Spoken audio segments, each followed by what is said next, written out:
आज हम एक इम्पोर्टेंट टॉपिक के ऊपर बात करने वाले हैं जो कि है बिगिनर्स के लिए, क्योंकि एक टाइम पर भाई हम भी बिगिनर ही थे। हमें पता है हमने किस सिचुएशन से फेस किया है। तो मेरे मन में एक टॉपिक आया और मुझे लगता है वो टॉपिक सभी के मन में आता है, वो जो बिगिनर हैं, और मुझे लगता है वो काफ़ी हेल्पफुल रहेगा जो बिगिनर्स हैं उनके लिए।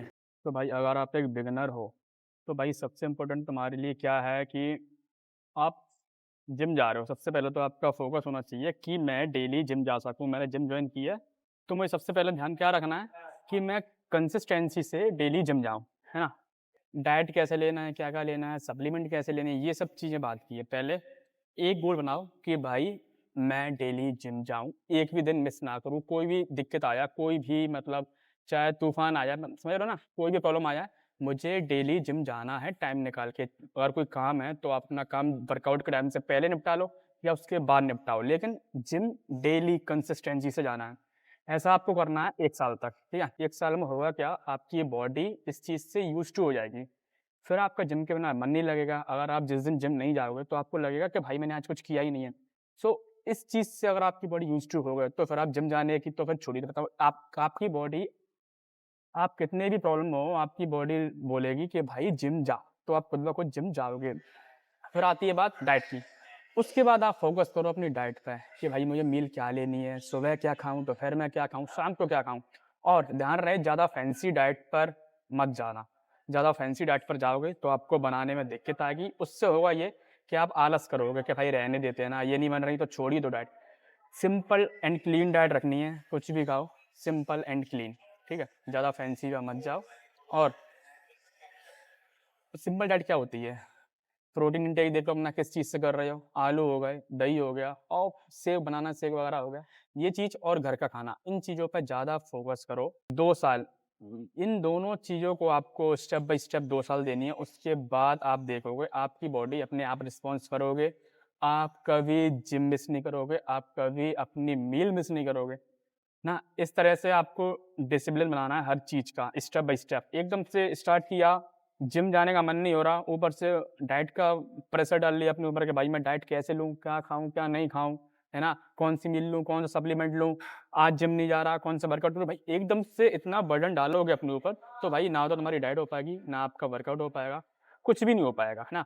1-2 साल तक आप उसी में उलझे रहोगे, बाद में हताश होके जिम छोड़ दोगे और स्पेशली लोगों के साथ यही होता है।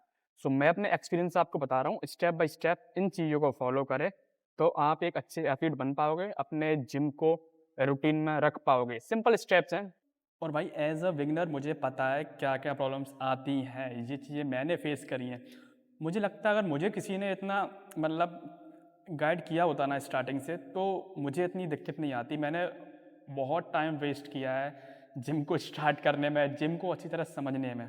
सो मुझे लगता है कि अगर आप में से कोई भी लोग बिगिनर हो तो उनको ज़्यादा प्रॉब्लम ना आए और आप एक सही डायरेक्शन में अपने गोल्स को सेट कर सकें। और रही बात कि बहुत से जो बिगिनर्स हैं उनको मोटिवेशन नहीं आता, भाई मैं स्टार्ट कर रहा हूँ बट मैं अपने आप को कैसे पुश करूँ, है ना? क्योंकि बोलना आसान है डेली जिम जाओ बट नहीं बन पाता। तो भाई मोटिवेशन आपको सिर्फ एक 2-3 मिनट की हाइप दे सकता है ना? मोटिवेशन आपको थोड़ा-सा हाइप दे सकता है कि भाई मुझे वर्कआउट करना है, मुझे और जैसी बॉडी बनानी है, उनसे अच्छी बॉडी बनानी है। तो भाई ऐसा नहीं है।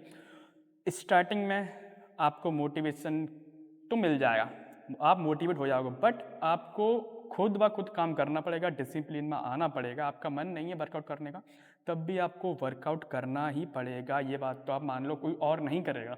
कोई और आपको कितना ही मोटिवेट करेगा, है ना? करना आपको खुद हो। बट मैं आपको गारंटी देता हूँ, अगर आपने 2 साल अपने आप को दे दिए ना, आप प्राउड फील करोगे अपने ऊपर। एक बार जब अपनी फिज़िक अच्छी बन जाती है ना, तो उसके बाद मैं क्या बताऊँ, वो फीलिंग ना आप खुद समझना। 2 साल अपने आप को दो, उसके बाद जो रिज़ल्ट आते हैं ना, वो फीलिंग्स आप भाई प्राउड करोगे, भाई अच्छा हुआ मैंने स्टार्ट किया। जैसे कि आज हर फिटनेस फ्रीक फ्लेक्स करता है अपनी फिटनेस को, अपनी बॉडी को फ्लेक्स करता है ना?